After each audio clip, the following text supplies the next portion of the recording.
11-0 for the first time in school history.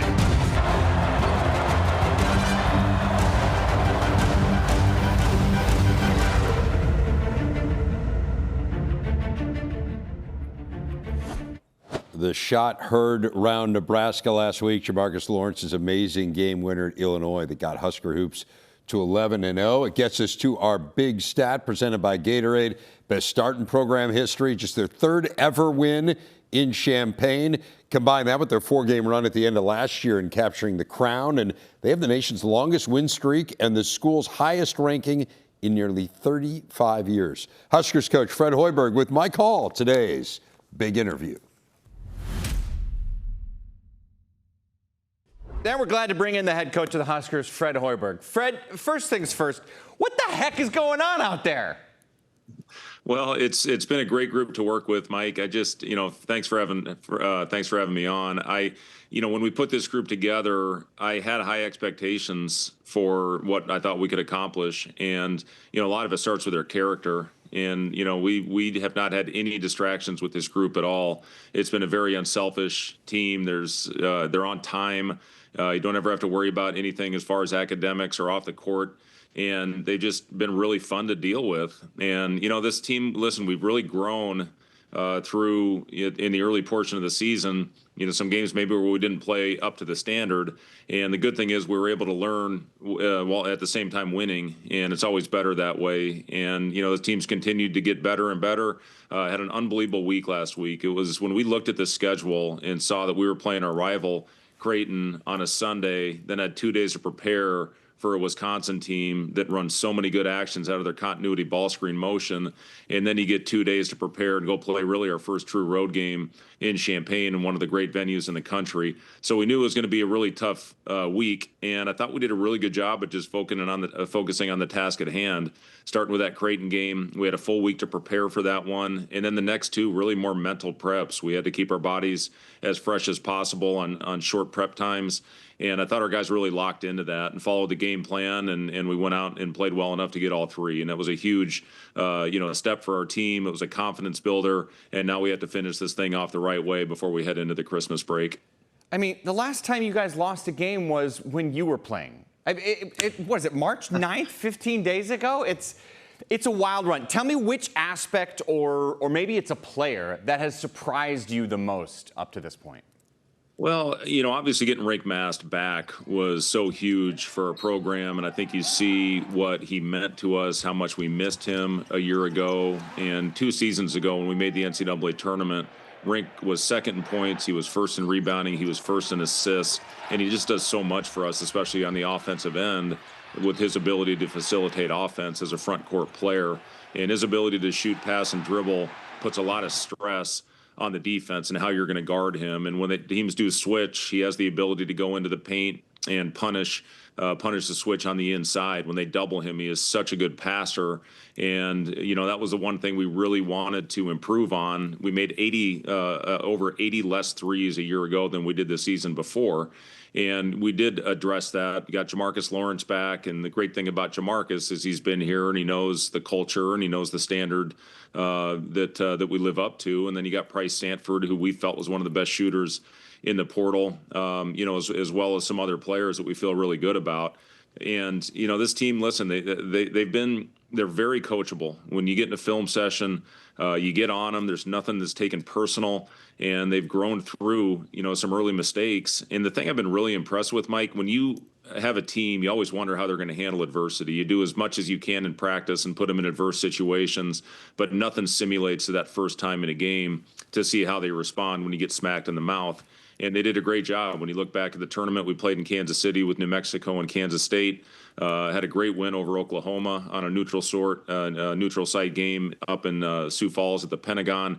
And then finding a way in that game at Illinois when we had a double-digit lead. They did a great job making a big run, but we never hung our heads, and we found a way to battle through it and played with so much poise and composure, and that's what you want with an older group.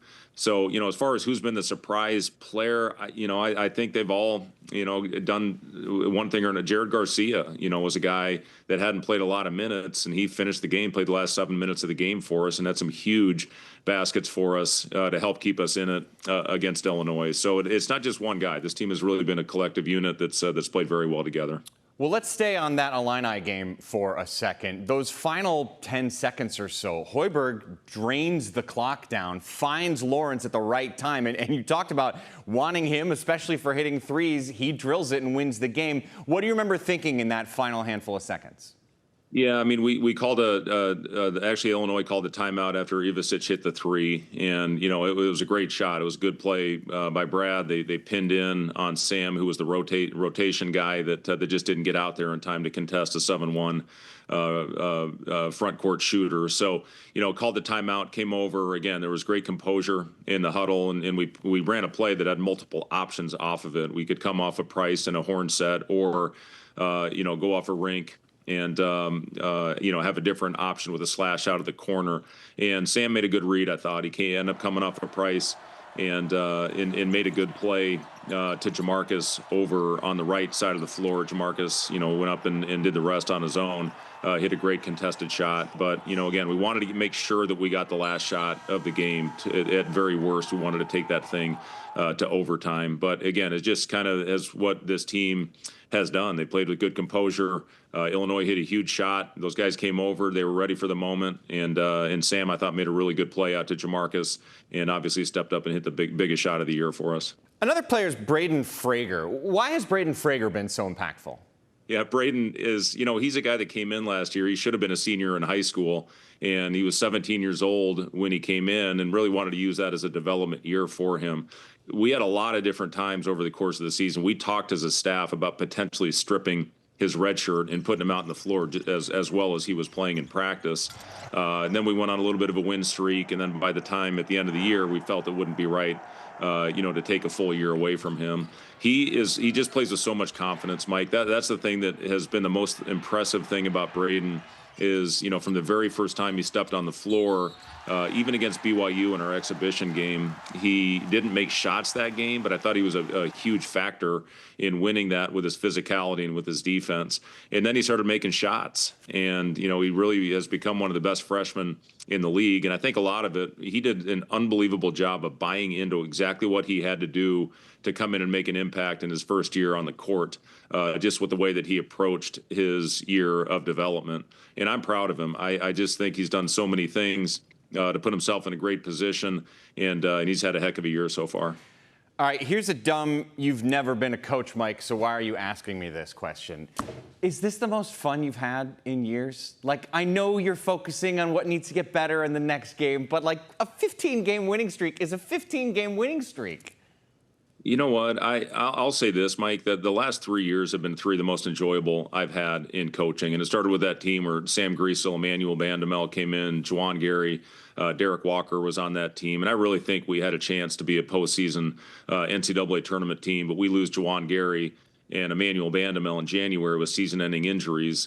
And, it lost about 4 in a row, but then we finished that season really well. And I think had the best record in the Big Ten in the month of February. And a big part of that, Sam got his opportunity and Jamarcus really got his opportunity, which was great for what they're doing now.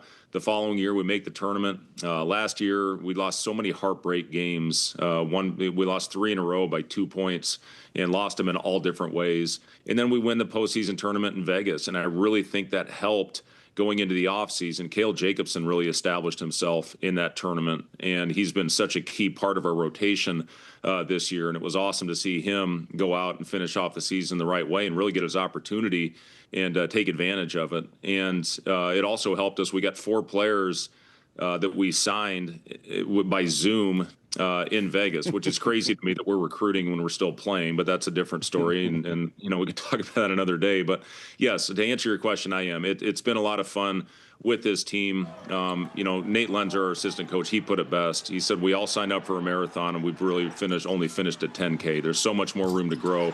We have to keep our guys hungry. We have to make sure that they don't get satisfied and they just keep with everything that has made us successful to this point. But as soon as you get satisfied, as soon as you start listening to the noise, it's over. And these guys have done a great job. They've turned the page. They've bounced back with great preparation. And like I said, we need to finish this thing the right way. This game is always a scary one going into the break, and we're playing a very well-coached team on the 21st. So just got to keep going and keep playing with that same passion. Wow, it's fun for us to watch, and as if that arena's fans needed more reasons to be loud and proud. Fred, have a great holiday, man. We'll talk to you soon. Yeah, you as well, Mike. Thank you.